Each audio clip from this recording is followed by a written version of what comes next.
Bonjour, je vais vous montrer comment fonctionne la mémoire. Tout d'abord, il faut l'allumer avec le bouton en haut à gauche. Il faut se munir du petit stylet que vous avez ici. Donc, il démarre. Au cas où il ne démarre pas, il faut l'allumer ici avec un escape en même temps pour faire un hard reset. On va ici le raccourci vers le programme. Shortcut to M 2008. Il annonce la version. Il demande si on veut scanner un numéro d'affaires à l'entrée ou à la sortie des produits. Là, on n'en a pas besoin, donc on va dire OK, sans aucune option. Et voici comment ça fonctionne. Un bouton d'entrée pour scanner des codes barres à l'entrée. Si j'ai pas de code barre à scanner, je peux taper au clavier. La quantité par défaut, il prend 1. Donc je peux passer au suivant. Je peux scanner encore un autre produit. Je peux mettre quantité ici avec le clavier, 3.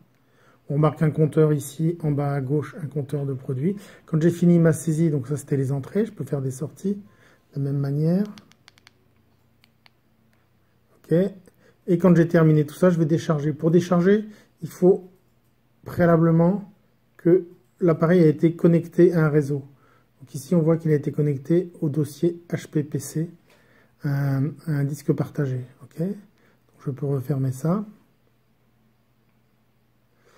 Et à ce moment-là, je peux décharger sur ce dossier partagé. Et il a créé ici le fichier numéro 5 sur le dossier. Si je veux décharger à nouveau, il ne veut plus, puisque le fichier a déjà été envoyé vers le dossier. Donc comment on récupère après côté PC? Eh bien, ma foi, c'est une autre vidéo. Donc, du côté du PC, il nous faut deux paramètres qui sont importants, qui sont le chemin vers le disque partagé. Ici, on va voir pourquoi le disque partagé s'appelle Y. Et éventuellement, si on veut un scan automatique, la période qu'on a ici mis en commentaire. On a installé au préalable un disque ici dans les environnements réseau. On a fait clic droit, connecter un lecteur réseau. Pour ce lecteur réseau, eh bien, on a tapé le chemin qu'on connaissait, qui est tout simplement le chemin ici, HPPC. On va voir que les fichiers scannés par le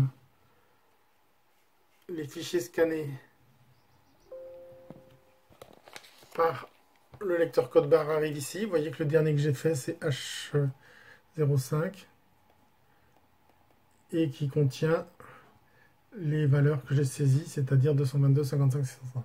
Donc ce fichier va être mangé par le logiciel GSM grâce à ce fichier qui indique que le fichier courant est le numéro 4.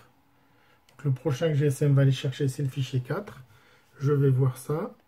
Donc j'y vais manuellement. En produit, je demande batch. Il m'a trouvé ces entrées-là. Et il va me les mettre dans le journal ici. Donc ici, la difficulté est de mettre en place le partage de disque. Merci et à bientôt. Maintenant, je vais vous montrer comment on configure le lecteur sur le réseau. On va ici dans Démarrage, Settings, Contrôle Panel. Contrôle Panel, où c'est qu'il est mon contrôle panel? Il est ici. En bas, SCU Wi-Fi. Je vois que je suis sur cette box-là. Dans Status, je vois que je suis connecté. Donc, je n'ai pas besoin d'y aller. Une difficulté quand on veut se connecter au disque partagé, c'est que il ouvre un clavier ici. Il faut que le clavier soit fermé au démarrage de l'affaire, sinon on n'arrive plus à l'ouvrir en cours de route. Donc on fait OK. Et après, il va falloir saisir les identifiants du réseau. Voilà, je pense avoir fait le tour.